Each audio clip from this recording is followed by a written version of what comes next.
Hi.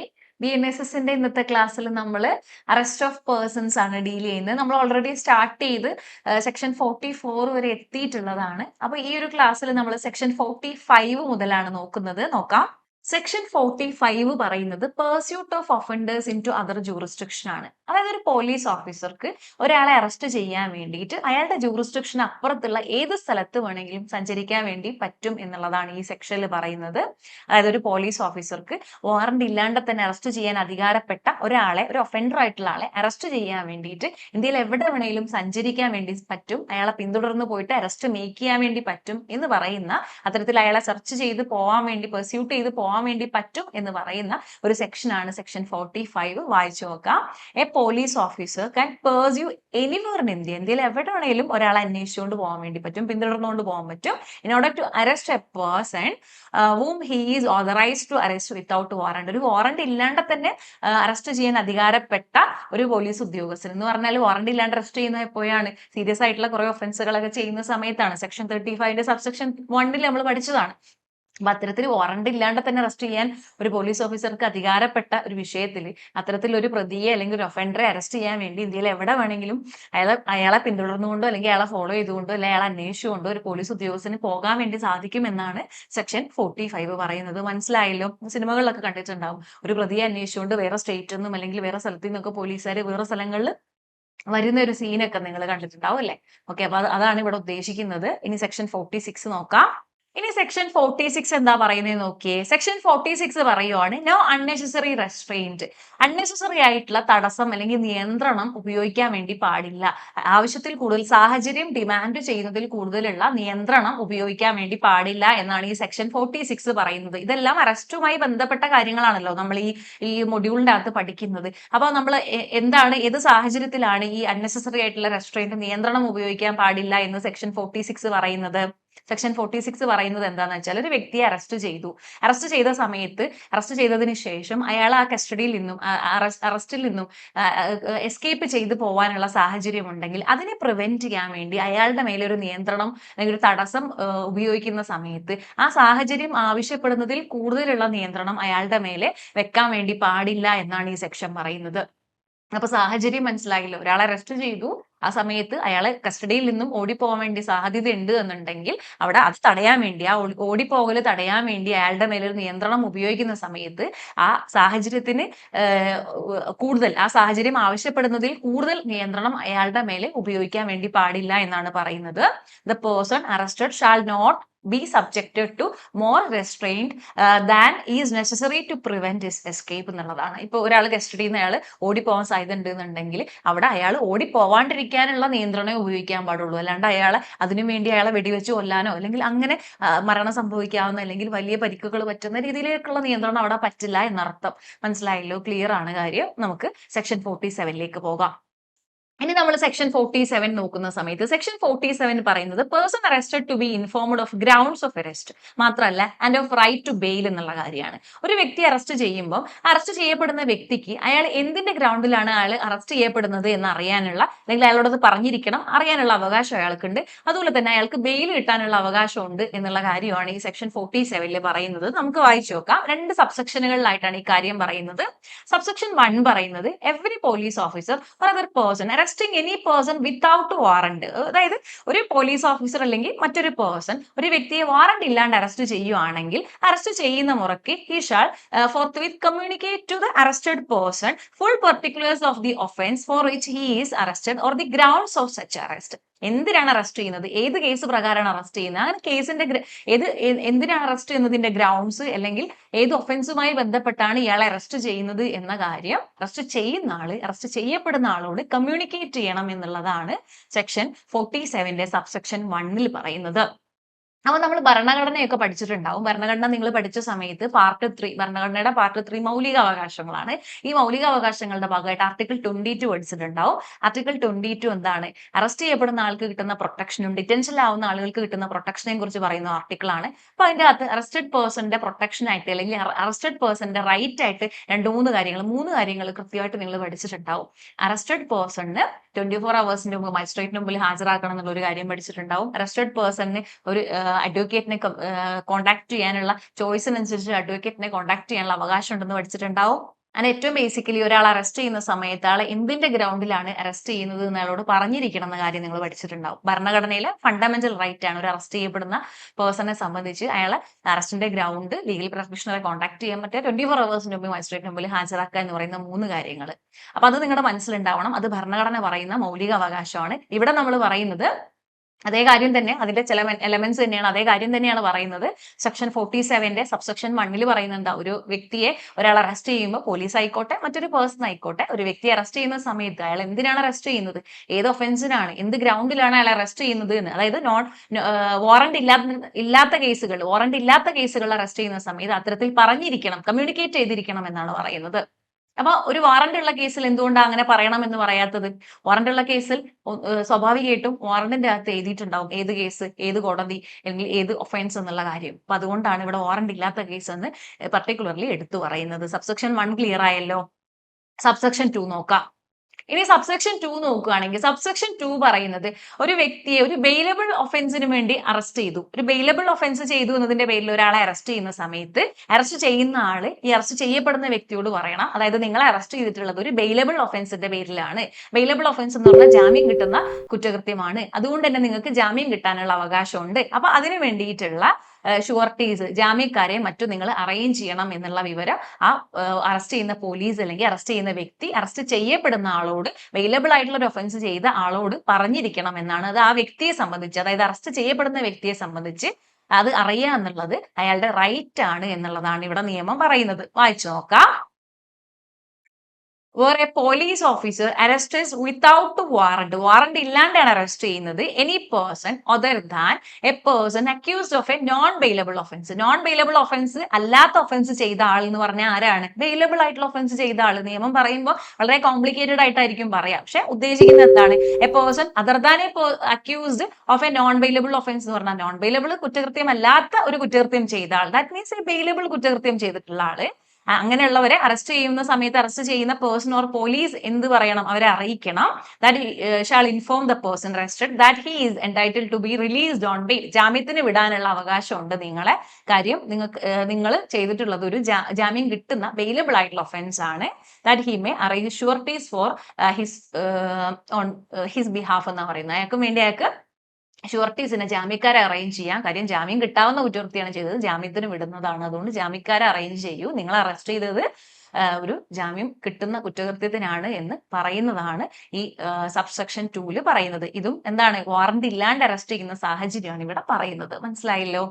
അപ്പോൾ section 47ന്റെ subsection 1 and 2, 1 പറയുന്നത് arrest ചെയ്യുന്ന ആള് അറസ്റ്റ് ചെയ്യുന്ന സമയത്ത് എന്തിനാണ് അറസ്റ്റ് ചെയ്യുന്നത്? കമ്മ്യൂണിക്കേറ്റ് ചെയ്യണം അറസ്റ്റ് ചെയ്യപ്പെടുന്ന വ്യക്തിയോട് എന്ന് പറയുന്നു. രണ്ടാമതായിട്ട് ഒരു ബെയിലബിൾ ഒഫൻസിനെ അറസ്റ്റ് ചെയ്യുന്ന സമയത്ത് അയാളോട് ജാമ്യം കിട്ടാനുള്ള അവകാശം ഉണ്ട് എന്നുള്ള കാര്യം അറസ്റ്റ് ചെയ്യപ്പെടുന്ന വ്യക്തിയോട് ഇൻഫോം ചെയ്യണം എന്നുള്ളതാണ് രണ്ടാമത് പറഞ്ഞിട്ടുള്ളത്. അപ്പൊ ഇതാണ് സെക്ഷൻ 47. സിമ്പിൾ ആയിട്ടുള്ള കാര്യമാണ്. ഞാൻ ഭരണഘടനയിലെ ആർട്ടിക്കിൾ 22 പറഞ്ഞ കാര്യം ഓർത്ത് വെക്കണം കേട്ടോ. അത് അറസ്റ്റ് ചെയ്യപ്പെടുന്ന ആളുടെ പ്രൊട്ടക്ഷൻ ആയിട്ട് ഭരണഘടന പറയുന്ന രണ്ടാമത്തെ മൗലികാവകാശത്തിന്റെ ഭാഗമായിട്ട് പറയുന്ന കാര്യമാണ്. ഓക്കെ, അപ്പൊ നമുക്ക് അടുത്ത സെക്ഷനിലേക്ക് പോകാം. ഇനി നമ്മൾ സെക്ഷൻ 48 നോക്കുകയാണെങ്കിൽ സെക്ഷൻ 48 പറയുന്നത് obligation of person making arrest to inform about arrest etcetera to the relative or friend എന്നുള്ളതാണ്. അതായത് ഒരു ആള് ഒരു അറസ്റ്റ് മേക്ക് ചെയ്യുന്ന സമയത്ത് അറസ്റ്റിലാവുന്ന വ്യക്തിയുടെ, അറസ്റ്റ് ചെയ്യപ്പെടുന്ന വ്യക്തിയുടെ ബന്ധുക്കളോടും അല്ലെങ്കിൽ അവരുടെ ഫ്രണ്ട്സിനോടും സുഹൃത്തുക്കളോടോ ബന്ധുക്കളോടോ അയാൾ അറസ്റ്റ് ചെയ്യുന്ന വിവരം അറിയിച്ചിരിക്കണം. അതിനുള്ള ഒബ്ലിഗേഷൻ, അതിനുള്ള ഉത്തരവാദിത്തം, ചുമതല അറസ്റ്റ് ചെയ്യുന്ന ആൾക്ക് ഉണ്ട് എന്നാണ് സെക്ഷൻ 48 പറയുന്നത്. അപ്പൊ സെക്ഷൻ 48ന്റെ സബ്സെക്ഷൻ 1 നോക്കാം.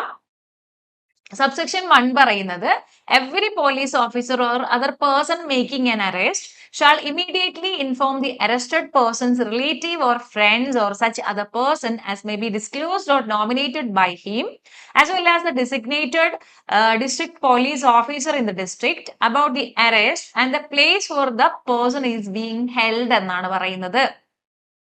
അതായത് ഒരു വ്യക്തിയെ അറസ്റ്റ് ചെയ്യുന്ന സമയത്ത് ആ അറസ്റ്റ് ചെയ്യുന്ന ഉദ്യോഗസ്ഥൻ, പോലീസ് ആയിക്കോട്ടെ അല്ലെങ്കിൽ അറസ്റ്റ് ചെയ്യുന്ന വ്യക്തി, പേഴ്സൺ, അറസ്റ്റ് ചെയ്യപ്പെടുന്ന വ്യക്തിയുടെ ഫാമിലി മെമ്പേഴ്സിനോടോ റിലേറ്റീവ്സിനോടോ അവരുടെ ഫ്രണ്ട്സിനോടോ അല്ലെങ്കിൽ അവരാവശ്യപ്പെടുന്ന, അവരെ നോമിനേറ്റ് ചെയ്യുന്ന, അവരാവശ്യപ്പെടുന്ന മറ്റാളുകളോടോ അവരുടെ അറസ്റ്റിന്റെ വിവരം അറിയിക്കണം എന്നാണ് അതൊരു ഉത്തരവാദിത്തമായിട്ട്, അതായത് അറസ്റ്റ് ചെയ്യുന്ന ആളുടെ ഒരു ഉത്തരവാദിത്തമായിട്ടാണ് സെക്ഷൻ 48 പറയുന്നത്.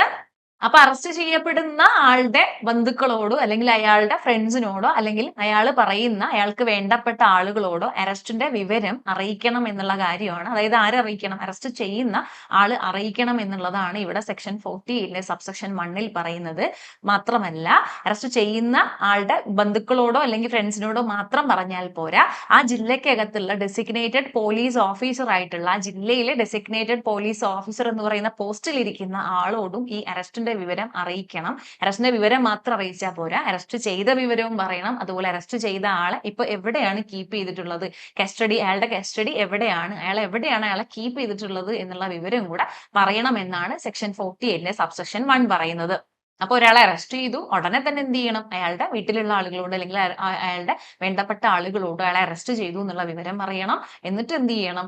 തൊട്ട അടുത്ത മൊമെന്റിൽ തന്നെ ജില്ലയിലുള്ള ഡെസിഗ്നേറ്റഡ് പോലീസ് ഓഫീസറോടും ഈ അറസ്റ്റിന്റെ വിവരം പറയണം. അയാൾ എവിടെയാണ് കീപ്പ് ചെയ്തത്, അയാളുടെ കസ്റ്റഡി എവിടെയാണ് വെച്ചിട്ടുള്ളത് എന്നുള്ള കാര്യം കൂടെ അത്തരത്തിലുള്ള ഡെസിഗ്നേറ്റഡ് പോലീസ് ഓഫീസറോട് പറഞ്ഞിരിക്കണം. അപ്പൊ ആരാണ് ഡെസിഗ്നേറ്റഡ് ഡിസ്ട്രിക്ട് പോലീസ് ഓഫീസർ എന്നുള്ള കാര്യം അറിയാലോ, നമ്മൾ മുൻ ക്ലാസ്സിൽ പഠിച്ചതാണ്. ഓരോ ജില്ലയ്ക്കകത്തും അറസ്റ്റുമായി ബന്ധപ്പെട്ട ഡോക്യുമെന്റ്സ് സൂക്ഷിക്കാൻ ഉത്തരവാദിത്തപ്പെട്ട, അറസ്റ്റ് ചെയ്ത ആളുടെ വിവരങ്ങളും കാര്യങ്ങളും ഡോക്യുമെന്റ് ആയിട്ട് സൂക്ഷിക്കാൻ ഉത്തരവാദിത്തപ്പെട്ട ആളാണ് ഡെസിഗ്നേറ്റഡ് ആയിട്ടുള്ള ഡിസ്ട്രിക്ട് പോലീസ് ഓഫീസർ എന്ന് പറയുന്നത്. അപ്പൊ അത്തരത്തിലുള്ള ആളെ എപ്പോഴും ഒരു അറസ്റ്റ് നടത്തി കഴിഞ്ഞാൽ ഉടനെ അറസ്റ്റിന്റെ വിവരം അത്തരത്തിലുള്ള ജില്ലാ പോലീസിന്റെ ഡെസിഗ്നേറ്റഡ് ഓഫീസറെ അറിയിക്കണം എന്നാണ് പറയുന്നത്. അത് മാത്രം അറിയിച്ചാൽ പോരാ, അറസ്റ്റ് ചെയ്ത ആളെ എവിടെയാണ് കീപ്പ് ചെയ്തിട്ടുള്ളത് എന്നുള്ള കാര്യം കൂടെ പറഞ്ഞിരിക്കണം എന്നാണ് പറയുന്നത്. പിന്നെ വേറൊരു കാര്യം കൂടെ, നമ്മൾ അറസ്റ്റ് ചെയ്യുന്ന സമയത്ത് അറസ്റ്റ് ചെയ്യുന്ന ഉദ്യോഗസ്ഥന് ഒരു മെമ്മോറാണ്ടം ഓഫ് അറസ്റ്റ് എന്ന് പറയുന്ന ഒരു ഡോക്യുമെന്റ് പ്രിപ്പയർ ചെയ്യണം എന്നുള്ള കാര്യമൊക്കെ നമ്മൾ മുമ്പേ പഠിച്ചിട്ടുണ്ടായിരുന്നു. അപ്പൊ അത്തരത്തിൽ മെമ്മോറാണ്ടം ഓഫ് അറസ്റ്റിന്റെ അകത്ത് ഫാമിലി മെമ്പർ ആണ് വിറ്റ്നസ് ആയിട്ട് ഒപ്പുവെച്ചതെന്നുണ്ടെങ്കിൽ ആ സാഹചര്യത്തിൽ അവർ അറസ്റ്റിന്റെ കാര്യം അറിയും. അങ്ങനെയൊക്കെ അറിയാത്ത സാഹചര്യത്തിലാണ് നിർബന്ധമായിട്ടും പോലീസ് ഇത്തരത്തിൽ അറിയിക്കുക എന്നുള്ളത് അറസ്റ്റ് ചെയ്യപ്പെട്ട വ്യക്തിയെ സംബന്ധിച്ച് അയാളുടെ അവകാശം കൂടെയാണ്. അയാളുടെ അറസ്റ്റ് അയാളുടെ വീട്ടുകാരെയോ അല്ലെങ്കിൽ അയാളുടെ ബന്ധുക്കളെയോ അല്ലെങ്കിൽ അയാളുടെ ഫ്രണ്ട്സിനെയോ അല്ലെങ്കിൽ അയാളെ വേണ്ടപ്പെട്ടവരെ അറിയിക്കുക എന്നുള്ളത്. അപ്പൊ ഈ ഒരു കാര്യം ഓർമ്മയുണ്ടാവുമല്ലോ. സെക്ഷൻ 48 സബ്സെക്ഷൻ 1 നമ്മൾ പഠിച്ചു. സബ്സെക്ഷൻ 2 നോക്കുകയാണ് ഇനി സബ്സെക്ഷൻ 2 നോക്കുന്ന സമയത്ത് സബ്സെക്ഷനിൽ 1 പഠിച്ചതിന്റെ കണ്ടിന്യൂവേഷൻ തന്നെയാണ്. ഇത്തരത്തിൽ ഒരാളെ അറസ്റ്റ് ചെയ്ത് പോലീസ് സ്റ്റേഷനിൽ കൊണ്ടുവരുന്ന സമയത്ത് അവിടുത്തെ പോലീസ് ഓഫീസർ ഈ അറസ്റ്റ് ചെയ്യപ്പെട്ട ആളോട് പറയണം. അതായത് നിങ്ങൾ അറസ്റ്റ് ചെയ്തു എന്നുള്ള വിവരം, നിങ്ങളെ അറസ്റ്റ് ചെയ്തു എന്നുള്ള വിവരം നിങ്ങളുടെ ഫാമിലി അല്ലെങ്കിൽ നിങ്ങളുടെ റിലേറ്റീവ്, നിങ്ങളുടെ ഫ്രണ്ട്സ് അല്ലെങ്കിൽ നിങ്ങൾ പറയുന്ന ആളെ അറിയിക്കാനുള്ള ഒരു അവകാശം ഉണ്ട് നിങ്ങൾക്ക്. അതുകൊണ്ട് തന്നെ ആ അവകാശം നിങ്ങൾക്ക് ഉപയോഗിക്കാം എന്നുള്ള കാര്യം, ആ ഒരു വിവരം പോലീസ് ഓഫീസർ അറസ്റ്റ് ചെയ്ത വ്യക്തിയെ പോലീസ് സ്റ്റേഷനിൽ എത്തിക്കുന്ന മുറയ്ക്ക് അയാളോട് പറഞ്ഞിരിക്കണം എന്നാണ് ഈ സബ്സെക്ഷൻ 2 പറയുന്നത്. The police officer shall inform the arrested person of his right. Arrested personന്റെ അവകാശമാണ് ആക്ച്വലി അണ്ടർ സബ്സെക്ഷൻ 1 പറയുന്നത് പ്രകാരമുള്ള അവകാശം. That as soon as he is brought to the police station, അയാൾ പോലീസ് സ്റ്റേഷനിൽ കൊണ്ടുവന്ന ഉടനെ തന്നെ അയാളോട് പറയാണ്. സബ്സെക്ഷൻ 1 പറഞ്ഞ പ്രകാരം എന്ന് പറയുമ്പോൾ എന്താണ്? അതായത് അറസ്റ്റ് ചെയ്ത വിവരം വീട്ടുകാരോടോ അല്ലെങ്കിൽ ഫ്രണ്ട്സിനോടോ വേണ്ടപ്പെട്ട ആളുകളോടോ അറിയിക്കാനുള്ള അവകാശം ഉണ്ട് എന്നുള്ള വിവരം പോലീസ് ഓഫീസർ പോലീസ് സ്റ്റേഷനിൽ കൊണ്ടുവരുന്ന അറസ്റ്റ് ചെയ്യപ്പെട്ട വ്യക്തിയോട് പറഞ്ഞിരിക്കണം എന്നാണ് സബ്സെക്ഷൻ 2 പറയുന്നത്. ഇനി 3 നോക്കാം. ഇനി സബ്സെക്ഷൻ 3 നോക്കുകയാണെങ്കിൽ സബ്സെക്ഷൻ 3 പറയുന്നത് ഒരു വ്യക്തിയെ അറസ്റ്റ് ചെയ്ത സമയത്ത് ആ വ്യക്തിയുടെ ആരെയാണോ അറസ്റ്റിന്റെ വിവരം ഇൻഫോം ചെയ്തത് അവരുടെ ഡീറ്റെയിൽസും കൂടെ പോലീസ് സ്റ്റേഷന്റെ അകത്ത് കീപ്പ് ചെയ്യുന്ന പുസ്തകത്തിന്റെ അകത്ത് എൻട്രി ചെയ്യണം എന്നുള്ള ഒരു കാര്യമാണ്. അതായത് പോലീസ് സ്റ്റേഷന്റെ അകത്ത് സ്റ്റേറ്റ് ഗവൺമെന്റ് കൊണ്ടുവരുന്ന ചട്ടപ്രകാരം ആ രൂപത്തിലുള്ള ഫോമിലുള്ള ഒരു പുസ്തകം ഉണ്ടാവും. ആ പുസ്തകത്തിന്റെ അകത്ത് ഇത്തരത്തിൽ അറസ്റ്റ് ചെയ്ത് കൊണ്ടുവരുന്ന ഓരോ ആളുകളുടെ വിവരം അവരുടെ അറസ്റ്റിന്റെ വിവരം ആരെയാണ് അറിയിച്ചത് എന്നും രേഖപ്പെടുത്തണം എന്നുള്ളതാണ് പറയുന്നത്. അത്തരത്തിൽ ആ പോലീസ് സ്റ്റേഷനിൽ കാണപ്പെടുന്ന പുസ്തകത്തിന്റെ അകത്ത് ഇപ്പൊ എക്സ് എന്ന് പറയുന്ന ആളാണ് അറസ്റ്റ് ചെയ്തതെങ്കിൽ എക്സ് എന്ന് പറയുന്ന ആളെ അറസ്റ്റ് ചെയ്തു, ആ വിവരം എക്സിന്റെ ബന്ധുവായിട്ടുള്ള വൈ എന്ന് പറയുന്ന ആളെ അറിയിച്ചു എന്ന് എൻട്രി ചെയ്യണം എന്നാണ് പറയുന്നത്. മനസ്സിലായല്ലോ? നമുക്ക് വായിച്ചു നോക്കാം. An entry of the fact as to who has been informed of the arrest. ഒരു എൻട്രി എന്ന് പറഞ്ഞാൽ പോലീസ് സ്റ്റേഷനിൽ കീപ്പ് ചെയ്യുന്ന പുസ്തകത്തിന്റെ അകത്ത് ഒരു എൻട്രി ഉണ്ടാവണം എന്ന് പറഞ്ഞാൽ ഒരു കാര്യം എഴുതി വെക്കണം. എന്താന്ന് വെച്ചാൽ എന്താണ് എഴുതി വെക്കേണ്ടത്? Who has been informed of the arrest. ഈ എക്സ് എന്ന് പറയുന്ന ആളെ അറസ്റ്റ് ചെയ്ത വിവരം ആരെയാണ് അറിയിച്ചത് എന്നുള്ള വിവരമാണ് അത്തരത്തിൽ എഴുതി വെക്കേണ്ടത്. Must be made in A book kept at the police station. Police സ്റ്റേഷനിൽ ഈ ഒരു പർപ്പസിന് വേണ്ടി കീപ്പ് ചെയ്യുന്ന ആ ഒരു പുസ്തകത്തിന്റെ അകത്ത് അല്ലെങ്കിൽ ആ ഒരു ഡയറിക്കകത്താണ് ഇത്തരത്തിൽ എഴുതി വെക്കേണ്ടത്. ആ ഡയറിയുടെ ഫോം അല്ലെങ്കിൽ ആ പുസ്തകത്തിന്റെ ഫോം എന്ന് പറയുന്നത് അത് സ്റ്റേറ്റ് ഗവൺമെന്റ് ഓരോ സമയത്തും കൊണ്ടുവരുന്ന ചട്ടപ്രകാരമുള്ള ഫോമിലായിരിക്കും ആ ഒരു പുസ്തകം കാണപ്പെടുക. ആ പുസ്തകത്തിന്റെ അകത്താണ് ഇത്തരത്തിൽ എഴുതി വെക്കേണ്ടത് എന്നാണ് പറയുന്നത്. ക്ലിയർ ആയല്ലോ? അപ്പോൾ ഒരു വ്യക്തിയെ അറസ്റ്റ് ചെയ്ത് കഴിഞ്ഞാൽ ആ വ്യക്തിയെ അറസ്റ്റ് ചെയ്ത് സ്റ്റേഷനിൽ കൊണ്ടുവരുന്ന മുറയ്ക്ക് അയാളെ അറസ്റ്റ് ചെയ്ത വിവരം അയാളുടെ ആരോടാണ് അറിയിച്ചത് എന്നുള്ള കാര്യം പോലീസ് സ്റ്റേഷനിൽ ഈ ഒരു പർപ്പസിന് വേണ്ടി കീപ്പ് ചെയ്യുന്ന പുസ്തകത്തിന്റെ അകത്ത് എൻട്രി ചെയ്ത് വെക്കണം എന്നാണ് ഇവിടെ പറയുന്നത്. മനസ്സിലായല്ലോ? ഇനി സബ്സെക്ഷൻ 4 നോക്കാം. സബ്സെക്ഷൻ 4 പറയുന്നത് it shall be the duty of the magistrate when the arrested person is produced before him to ensure that the requirements of subsection 2 and 3 have been complied with എന്നാണ് പറയുന്നത്. അതായത് അറസ്റ്റ് ചെയ്ത ഒരു വ്യക്തിയെ മജിസ്ട്രേറ്റിന്റെ മുമ്പിൽ produce ചെയ്യുന്ന സമയത്ത് മജിസ്ട്രേറ്റ് എൻഷുർ ചെയ്യേണ്ട കാര്യം എന്താണ്? അതായത് ഇത്തരത്തിൽ അറസ്റ്റ് ചെയ്ത് മജിസ്ട്രേറ്റിന് മുമ്പിൽ ഹാജരാക്കുന്ന വ്യക്തിക്ക് സെക്ഷൻ 48ന്റെ സബ്സെക്ഷൻ 2, 3 പറയുന്ന അവകാശങ്ങൾ, അതുമായി ബന്ധപ്പെട്ട കാര്യങ്ങളൊക്കെ പാലിച്ചിട്ടുണ്ട് എന്ന കാര്യം, അതിൽ പറയുന്ന സബ്സെക്ഷനുകളിൽ പറയുന്ന കാര്യങ്ങളൊക്കെ പാലിച്ചിട്ടുണ്ട് എന്നുള്ള കാര്യം ഉറപ്പുവരുത്താനുള്ള ഒരു ഉത്തരവാദിത്തമാണ് ഇവിടെ മജിസ്ട്രേറ്റിനുള്ളത്. അപ്പൊ ഒരു വ്യക്തിയെ അറസ്റ്റ് ചെയ്തതിനു ശേഷം മജിസ്ട്രേറ്റിന് മുമ്പിൽ പ്രൊഡ്യൂസ് ചെയ്യുമ്പോൾ മജിസ്ട്രേറ്റ് ഉറപ്പുവരുത്തേണ്ട കാര്യം എന്താണ്? അയാൾ അറസ്റ്റ് ചെയ്ത വിവരം അയാളുടെ വീട്ടുകാരെ അല്ലെങ്കിൽ വേണ്ടപ്പെട്ട ആളുകളെ അറിയിക്കുക എന്നുള്ളത് സബ്സെക്ഷൻ 2 പറയുന്ന അയാളുടെ റൈറ്റ് ആണ്. അപ്പൊ അത്തരത്തിൽ അറിയിച്ചു എന്ന് ഉറപ്പുവരുത്തുക. അതുപോലെ തന്നെ ഇയാൾ അറസ്റ്റ് ചെയ്ത വിവരം അറിയിച്ച കാര്യം പോലീസ് സ്റ്റേഷന്റെ അകത്ത് കൃത്യമായിട്ട് എൻട്രി ചെയ്ത് വെച്ചിട്ടുണ്ട് എന്നൊക്കെ മജിസ്ട്രേറ്റ് ഉറപ്പാക്കണം എന്നാണ് പറയുന്നത്. അത് പ്രതിയോട് ചോദിക്കാം, അല്ലെങ്കിൽ പോലീസുകാരോട് ചോദിക്കാം. അത്തരത്തിലൊക്കെ മജിസ്ട്രേറ്റ് അത് എൻഷുർ ചെയ്യണം. അത് ഈ ഒരു സെക്ഷൻ 48ന്റെ സബ്സെക്ഷൻ 2 and 3 കംപ്ലൈ ചെയ്തു എന്ന് മജിസ്ട്രേറ്റ് ഉറപ്പാക്കണം എന്നാണ് ഈ സബ്സെക്ഷൻ 4ന്റെ അകത്ത് പറയുന്നത്. ഇത്രയേ ഉള്ളൂ സെക്ഷൻ 48. അപ്പൊ സെക്ഷൻ 48 അറസ്റ്റ് ചെയ്ത ആളുടെ വേണ്ടപ്പെട്ട ആളുകളെ ഈ അറസ്റ്റിന്റെ വിവരം അറിയിക്കുക എന്നുള്ള കാര്യമാണ് ഈ ഒരു സെക്ഷന്റെ അകത്ത് നമ്മൾ, അതിന്റെ പല രൂപങ്ങളാണ്, അത് എൻഷുർ ചെയ്യാനുള്ള മെത്തേഡ്സ് ഒക്കെയാണ് നമ്മൾ ഈ ഒരു സെക്ഷന്റെ അകത്ത് പഠിച്ചിട്ടുള്ളത്. ഇനി നമുക്ക് സെക്ഷൻ 49ലേക്ക് പോകാം. ഇനി നമ്മൾ സെക്ഷൻ 49 നോക്കുന്ന സമയത്ത് section 49 search of arrested person ആണ് പറയുന്നത്. സെർച്ച് ഓഫ് അറസ്റ്റഡ് പേഴ്സൺ എന്ന് പറഞ്ഞാൽ അറസ്റ്റ് ചെയ്യുന്ന വ്യക്തിയെ സെർച്ച് ചെയ്യുന്നതാണ്, അയാളെ പരിശോധിക്കുന്നതാണ്. അയാളുടെ ദേഹം അല്ലെങ്കിൽ അയാളുടെ കയ്യിലുള്ള ബാഗ് അല്ലെങ്കിൽ അയാളുടെ മൊത്തത്തിൽ അയാളുടെ കയ്യിൽ എന്തൊക്കെയുണ്ട് എന്ന് പരിശോധിക്കുന്ന, അതിന് പോലീസിന് അധികാരം കൊടുക്കുന്ന ഒരു സെക്ഷനാണ് ഈ സെക്ഷൻ 49 എന്ന് പറയുന്നത്. നമുക്ക് നോക്കാം. അതായത് ഒരു വ്യക്തിയെ വാറണ്ടോട് കൂടിയോ അല്ലെങ്കിൽ വാറണ്ട് ഇല്ലാണ്ടൊക്കെ അറസ്റ്റ് ചെയ്ത് അയാൾക്ക് ജാമ്യം കൊടുക്കാൻ പറ്റാത്ത സാഹചര്യങ്ങളിൽ അയാളെ കസ്റ്റഡിയിൽ എടുക്കുകയാണെന്ന് അർത്ഥം. അത്തരം സാഹചര്യങ്ങളിൽ അയാളെ സെർച്ച് ചെയ്യുന്നതാണ് ഈ ഒരു സെക്ഷന്റെ അകത്ത് പറയുന്നത്. നമുക്ക് വായിച്ചു നോക്കാം. സബ്സെക്ഷൻ 1 നോക്കാം. Whenever a person is arrested by a police officer under a warrant, ഒരു വാറണ്ടോട് കൂടി ഒരാൾ ഒരു പോലീസ് ഉദ്യോഗസ്ഥൻ അറസ്റ്റ് ചെയ്തു, which does not provide for bail, ആ വാറണ്ടിന്റെ അകത്ത് ബെയിൽ കൊടുക്കാനുള്ള പ്രൊവിഷൻ നമ്മൾ മുമ്പേ പഠിച്ചതുപോലെ വാറന്റ് അകത്ത് ബെയിൽ കൊടുക്കാനുള്ള പ്രൊവിഷൻ ഒന്നും പറയുന്നില്ല. ദാറ്റ് മീൻസ് അയാൾക്ക് ബെയിൽ അപ്പൊ അവിടെ നിന്ന് കിട്ടില്ല, കൊടുക്കരുത്, കോടതിയിൽ ഹാജരാക്കണം എന്നാണ് അർത്ഥം. അപ്പൊ അങ്ങനെ ഒരു പോലീസ് ഓഫീസർ ഒരാളെ വാറന്റോട് കൂടി അറസ്റ്റ് ചെയ്തു, പക്ഷെ അയാൾക്ക് ബെയിൽ കൊടുത്തില്ല. അല്ലാന്നുണ്ടെങ്കിൽ മറ്റൊരു സാഹചര്യം പറയുകയാണെങ്കിൽ under a warrant which provides for bail but the arrested person cannot furnish bail, അല്ലെങ്കിൽ വാറന്റിന്റെ അകത്ത് തന്നെ ബെയിൽ കൊടുക്കുക എന്നുള്ളൊരു എൻഡോഴ്സ്മെന്റ് ഉള്ള ഒരു വാറന്റ് ആണ് കോടതി കൊടുത്തത്. പക്ഷെ ബെയിൽ കൊടുക്കണം എന്നുണ്ടെങ്കിൽ അതിൽ പറയുന്ന കുറച്ച് കണ്ടീഷൻസ് ഉണ്ട്. അത് ഫർണിഷ് ചെയ്യണം ഈ അറസ്റ്റ് ചെയ്യപ്പെടുന്ന വ്യക്തി. പക്ഷെ അയാൾക്ക് അതിന് പറ്റിയില്ല. അപ്പം രണ്ട് സാഹചര്യത്തിലും അയാളെ വാറന്റോട് കൂടിയാണ് അറസ്റ്റ് ചെയ്തത്. ഒന്നാമത്തെ സാഹചര്യത്തിൽ അയാൾക്ക് ബെയിൽ കൊടുക്കാൻ പറ്റില്ല, കോടതിയിൽ പ്രൊഡ്യൂസ് ചെയ്യാൻ പറഞ്ഞു. രണ്ടാമത്തെ സാഹചര്യത്തിൽ അയാൾക്ക് ബെയിൽ കൊടുക്കാം, അയാൾ വേണ്ട കാര്യങ്ങളൊക്കെ ചെയ്യുകയാണെങ്കിൽ, റിക്വയർമെന്റുകളൊക്കെ മീറ്റ് ചെയ്യുകയാണെങ്കിൽ. പക്ഷെ അയാൾക്ക് റിക്വയർമെന്റുകളൊന്നും മീറ്റ് ചെയ്യാൻ പറ്റിയില്ല. ഈ രണ്ട് സാഹചര്യത്തിലും അയാൾ അപ്പം ബെയിലിൽ വിട്ടില്ല, അയാൾ പോലീസിന്റെ കസ്റ്റഡിയിലാണ് ഉള്ളത്, അയാളെ അറസ്റ്റ് ചെയ്തു. ഇങ്ങനൊരു സാഹചര്യം. ഇത് വാറണ്ടോട് കൂടിയുള്ള സാഹചര്യം. ഇനി വാറണ്ട് ഇല്ലാത്തൊരു സാഹചര്യത്തെ കുറിച്ചാണ് രണ്ടാമത് പറയുന്നത്.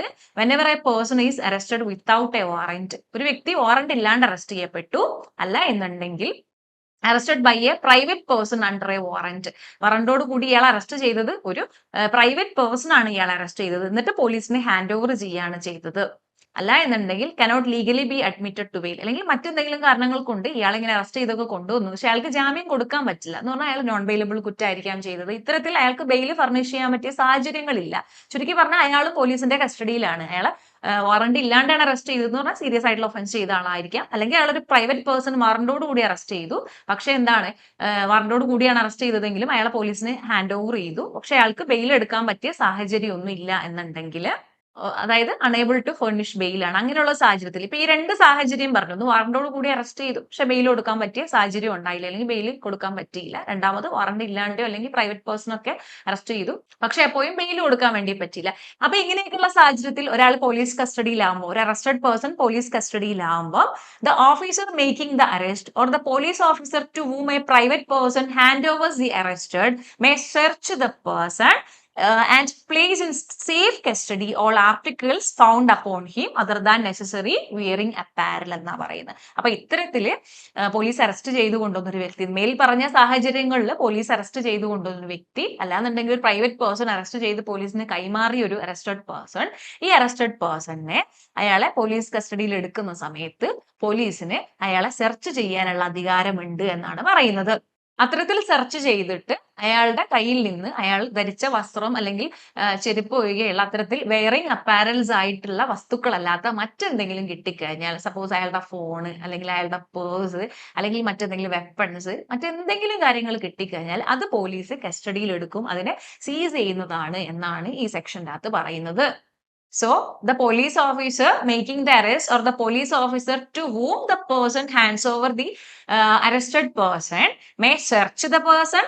അത്തരത്തിൽ പോലീസിന് അയാളെ സെർച്ച് ചെയ്യാൻ വേണ്ടി പറ്റും and place in safe custody all articles. അയാളുടെ കയ്യിൽ നിന്ന് എന്തൊക്കെയാണോ കിട്ടിയത് അതെല്ലാം പോലീസിന് സേഫ് ആയിട്ടുള്ള കസ്റ്റഡിയിൽ സൂക്ഷിക്കാൻ പറ്റും.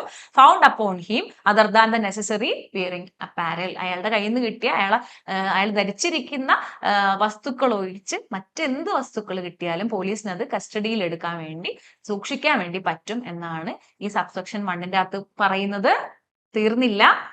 If any article is ceased from the arrested person, അത്തരത്തിൽ ആ അറസ്റ്റ് ചെയ്യപ്പെട്ട വ്യക്തിയുടെ കയ്യിൽ നിന്ന് എന്തെങ്കിലും വസ്തുക്കൾ അത്തരത്തിൽ അയാളുടെ വസ്ത്രം അല്ലാണ്ട് അല്ലെങ്കിൽ അയാളുടെ ചെരുപ്പ് അല്ലാണ്ട് അയാൾ ധരിച്ചിരിക്കുന്നത് അല്ലാണ്ട് കിട്ടുവാണെങ്കിൽ, പിടിച്ചെടുക്കുവാണെങ്കിൽ a receipt showing the articles taken in possession by the police officer shall be given to such arrested person എന്നാ പറയുന്നത്. അയാളുടെ കയ്യിൽ നിന്ന് ഒരു മുട്ടുസൂചി കിട്ടിയാലും അയാൾ ധരിച്ച വസ്ത്രത്തിനപ്പുറത്ത് അയാളുടെ കയ്യിൽ നിന്ന് എന്ത് കിട്ടിയാലും, പേഴ്സ് ആയിക്കോട്ടെ ഫോൺ ആയിക്കോട്ടെ, എന്ത് കിട്ടി കഴിഞ്ഞാലും അത് കിട്ടിയിട്ടുണ്ട്, അത് കണ്ടെടുത്തു എന്ന് പറഞ്ഞുകൊണ്ട് ഒരു റെസിപ്റ്റ് അയാൾക്ക് നൽകണം എന്നാണ് പറയുന്നത്. അപ്പൊ ഒരു വ്യക്തിയെ പോലീസ് അറസ്റ്റ് ചെയ്തു. അറസ്റ്റ് ചെയ്യുന്ന മുറയ്ക്ക് അയാളെ സെർച്ച് ചെയ്യാനുള്ള അധികാരം പോലീസിനുണ്ട്. സെർച്ച് ചെയ്ത് കഴിഞ്ഞാൽ അയാളുടെ വസ്ത്രവും അല്ലെങ്കിൽ മറ്റു ധരിച്ച സാധനങ്ങളല്ലാണ്ട് മറ്റെന്തെങ്കിലും കിട്ടിക്കഴിഞ്ഞാൽ അതെല്ലാം എണ്ണമിട്ട് പറഞ്ഞുകൊണ്ടുള്ള ഒരു റെസിപ്റ്റ്, ഇതെല്ലാം കണ്ടു കിട്ടിയിട്ടുണ്ട് എന്ന് പറഞ്ഞ്, കണ്ടെടുത്തിട്ടുണ്ട്, പോലീസ് സീസ് ചെയ്തിട്ടുണ്ട് എന്ന് പറഞ്ഞുകൊണ്ട് ഒരു റെസിപ്റ്റ് ആ വ്യക്തിക്ക് കൊടുക്കണം എന്നാണ് സെക്ഷൻ 49ന്റെ സബ്സെക്ഷൻ 1 പറയുന്നത്. അപ്പൊ ഒന്ന് സെർച്ച് ചെയ്യാനുള്ള അധികാരമുണ്ട്. സാഹചര്യങ്ങളൊക്കെ പറഞ്ഞല്ലോ, ഏതൊക്കെ സാഹചര്യങ്ങൾ എങ്ങനെയൊക്കെയുള്ള കേസുകളിൽ സെർച്ച് ചെയ്യാൻ പറ്റുന്നു. അപ്പൊ ഉദ്ദേശിക്കുന്നത് ഇത്രയാണ്, പോലീസ് കസ്റ്റഡിയിലേക്ക് ഒരാൾ എടുക്കുവാണെന്ന് പറഞ്ഞാൽ ബെയിലിൽ വിടാൻ, അന്ന് അയാളെ ബെയിലിൽ വിടാൻ പറ്റില്ല. അപ്പൊ അങ്ങനെ കസ്റ്റഡിയിൽ പോലീസ് ഒരാളെ എടുക്കുവാണ്. അങ്ങനെ എടുക്കുന്ന സാഹചര്യത്തിലാണ് ആ വ്യക്തിയെ അതിനെ എക്സ്പ്ലെയിൻ ചെയ്തതാണ് നമ്മൾ നേരത്തെ പറഞ്ഞത്. അപ്പൊ അങ്ങനെ ഒരു വ്യക്തിയെ പോലീസ് കസ്റ്റഡിയിൽ എടുക്കുമ്പോൾ അയാളെ സെർച്ച് ചെയ്യാൻ പറ്റും. സെർച്ച് ചെയ്ത് കഴിഞ്ഞാൽ അയാളെ കയ്യിൽ നിന്ന് എന്തൊക്കെയാ, അയാളെ വസ്ത്രം അല്ലെങ്കിൽ ധരിച്ചിരിക്കുന്ന വസ്തുക്കളല്ലാതെ എല്ലാ കാര്യങ്ങളും പോലീസിന് സീസ് ചെയ്യാൻ പറ്റും. അങ്ങനെ സീസ് ചെയ്യുന്ന സമയത്ത് ആ സീസ് ചെയ്തതിന്റെ ഒരു റിസിപ്റ്റ് ആ വ്യക്തിക്ക് കൊടുത്തിരിക്കണം, അറസ്റ്റ് ചെയ്യപ്പെട്ട വ്യക്തിക്ക് കൊടുത്തിരിക്കണം എന്നുള്ളതാണ് പറയുന്നത്. ക്ലിയർ ആണല്ലോ? സബ്സെക്ഷൻ 2 നോക്കാം. ഇനി ഇത്തരത്തിൽ സെർച്ച് ചെയ്യേണ്ടത് ഒരു വ്യുമണിനെയാണ്, ഒരു ഫീമെയിലിനെയാണ് എന്നുണ്ടെങ്കിൽ ആ സെർച്ച് കണ്ടക്ട് ചെയ്യേണ്ടുന്ന പോലീസ് ഓഫീസർ ഒരു ലേഡി ആയിരിക്കണം എന്നാണ് പറയുന്നത്. അതും സ്ട്രിക്റ്റ് ടു ഡീസൻസി, ഡീസെന്റ് ആയിട്ട് ഉള്ള രീതിയിലുള്ള സെർച്ച് ആയിരിക്കണം ചെയ്യേണ്ടത് എന്നാണ് പറയുന്നത്. So if a female is to be search, the search shall be made by another female എന്ന് പറഞ്ഞാൽ അനദർ ഫീമെയിൽ ആയിരിക്കണം. ഈ ഫീമെയിൽ സെർച്ച് ചെയ്യുന്ന പോലീസാണ്. അപ്പൊ അനദർ ഫീമെയിൽ ഓഫീസർ ആയിരിക്കണം, പോലീസ് ഓഫീസർ ആയിരിക്കണം സെർച്ച് ചെയ്യേണ്ടത് ഒരു ഫീമെയിലിനെ വിത്ത് സ്ട്രിക്ട് റിഗാർഡ് ടു ഡീസെൻസി എന്നുള്ള കാര്യമാണ് സബ്സെക്ഷൻ 2ന്റെ അകത്ത് പറയുന്നത്. ഇത്രയേ ഉള്ളൂ സെക്ഷൻ 49. അപ്പൊ സിമ്പിൾ ആണ്. ഇനി നമുക്ക് സെക്ഷൻ 50യിലേക്ക് പോകാം. അപ്പൊ സെക്ഷൻ 50 പറയുന്നത് പവർ ടു സീസ് ഒഫെൻസീവ് വെപ്പൺസ് ആണ്. ഒരു വ്യക്തിയെ അറസ്റ്റ് ചെയ്യുന്ന സമയത്ത് അയാളെ സെർച്ച് ചെയ്യാനുള്ള അധികാരവും അയാളെ കയ്യിൽ നിന്ന് എന്തെങ്കിലും കിട്ടിക്കഴിഞ്ഞാൽ അത് സീസ് ചെയ്യാനുള്ള അധികാരമൊക്കെ സെക്ഷൻ 49 നമ്മൾ പറഞ്ഞു. അപ്പൊ അങ്ങനെ സെർച്ച് ചെയ്യുന്ന സമയത്ത് കിട്ടിയിട്ടുള്ളത് അല്ലെങ്കിൽ സീസ് ചെയ്യപ്പെട്ടിട്ടുള്ളത് ഒഫെൻസീവ് വെപ്പൺസ് ആണെങ്കിൽ അതുമായി ബന്ധപ്പെട്ട കാര്യങ്ങളാണ് സെക്ഷൻ 50യിൽ പറയുന്നത്. വായിച്ചു നോക്കാം. The police officer or other person making any arrest may immediately after the arrest is made take from the person arrested any offensive weapons. ഇവിടെ സെർച്ച് ചെയ്യുമ്പോൾ കിട്ടുന്നത് എന്താണ്? ഒഫെൻസീവ് വെപ്പൺസ് ആണ് കിട്ടുന്നത്, മാരകായുധങ്ങളാണ് കിട്ടുന്നത്. അങ്ങനെയെങ്കിൽ which he has about his person എന്ന് പറഞ്ഞാൽ അറസ്റ്റ് ചെയ്യപ്പെടുന്ന വ്യക്തിയുടെ കയ്യിലുള്ളത് മാരകായുധങ്ങളാണ് എന്നുണ്ടെങ്കിൽ പോലീസ് അതും സീസ് ചെയ്യും. എന്നിട്ട് എന്ത് ചെയ്യും? സീസ് ചെയ്ത അത്തരത്തിലുള്ള offensive weapons shall deliver all weapons or taken to the court, കോടതിയിലേക്ക് അത് കൊടുക്കും. അല്ല എന്നുണ്ടെങ്കിൽ or the officer before whom the arrested person is to be produced. ഈ അറസ്റ്റ് ചെയ്യപ്പെട്ട ആളെ എവിടെയാണോ ഹാജരാക്കേണ്ടത് ആ ഹാജരാക്കേണ്ടുന്ന സ്ഥലത്ത് അയാളെ ഹാജരാക്കുമ്പോൾ ആ സ്ഥലത്ത് ഈ വെപ്പൺസും കൂടെ ഹാജരാക്കും എന്നുള്ളതാണ്. നോർമലി കോടതിയിലാണ് ഹാജരാക്കുന്നത്. ഒരാളെ അറസ്റ്റ് ചെയ്ത ആളെ വിത്തിൻ 24 hours പ്രൊഡ്യൂസ് ചെയ്യുന്നത് മജിസ്ട്രേറ്റിന്റെ മുമ്പിലാണ്. അപ്പൊ അത്തരത്തിലുള്ള മജിസ്ട്രേറ്റിന്റെ മുമ്പിൽ അല്ലെങ്കിൽ കോടതിയിൽ ഇത്തരത്തിലുള്ള അറസ്റ്റ് ചെയ്യപ്പെട്ട വ്യക്തിയെ ഹാജരാക്കുമ്പോൾ അയാളുടെ കയ്യിൽ നിന്ന് സീസ് ചെയ്തിട്ടുള്ള ഒഫെൻസീവ് വെപ്പൺസും ആ കോടതിയിൽ ഹാജരാക്കണം എന്നാണ് പറയുന്നത്. മനസ്സിലായല്ലോ? സിമ്പിൾ ആയിട്ടുള്ള കാര്യമാണ്. ഒരാളെ അറസ്റ്റ് ചെയ്യുന്ന സമയത്ത് അയാളെ സെർച്ച് ചെയ്യും, അയാളെ കയ്യിൽ നിന്ന് കിട്ടുന്ന വസ്തുക്കൾ വസ്ത്രങ്ങളല്ലാത്ത മറ്റു വസ്തുക്കളൊക്കെ സീസ് ചെയ്യുന്നു നമ്മൾ സെക്ഷൻ 49 പറഞ്ഞിട്ടുണ്ട്. സീസ് ചെയ്യാന്ന് പറഞ്ഞാൽ പോലീസ് കസ്റ്റഡിയിൽ എടുക്കുക, ബന്ദോബസ്തിൽ എടുക്കുക എന്ന് പറയും. അതാണ്. അപ്പൊ സെക്ഷൻ 50 പറയുന്നത് അത്തരത്തിൽ ഒരാളുടെ കയ്യിൽ നിന്ന് കണ്ടെടുക്കുന്നത് ഒഫെൻസീവ് വെപ്പൺസ് ആണെങ്കിൽ എന്ത് ചെയ്യും? ആ ഒഫെൻസീവ് വെപ്പൺസും പോലീസ് സീസ് ചെയ്യണം. എന്നിട്ട് അയാളെ ഏത് കോടതിയിലാണോ അല്ലെങ്കിൽ എവിടെയാണോ അയാളെ പ്രൊഡ്യൂസ് ചെയ്യുന്നത് അറസ്റ്റിന് ശേഷം, അവിടെ ആ സ്ഥലത്ത് ഈ ഇത്തരത്തിലുള്ള ഒഫെൻസീവ് വെപ്പൺസിനെയും പ്രൊഡ്യൂസ് ചെയ്യണം എന്നാണ് പറയുന്നത്. ഇത്രയേ ഉള്ളൂ സെക്ഷൻ 50. അപ്പൊ ഈ ഒരു ക്ലാസ്സിൽ നമ്മൾ ഇത്രയാണ് ഉദ്ദേശിക്കുന്നത്. അപ്പൊ നമ്മുടെ ഈ ഒരു അറസ്റ്റ് ഓഫ് പേഴ്സൺസ് എന്ന് പറയുന്ന മൊഡ്യൂൾ അവസാനിച്ചിട്ടില്ല, ഒത്തിരി ഇനിയുണ്ട്. സെക്ഷൻ 61 വരെ നമുക്ക് പഠിക്കാനുണ്ട്. അപ്പോൾ സെക്ഷൻ 51 മുതൽ 61 വരെ നമുക്ക് പഠിക്കാനുണ്ട്. സെക്ഷൻ 51 മുതൽ നമുക്ക് മറ്റൊരു ക്ലാസ്സിൽ കേൾക്കാം. ഓക്കെ.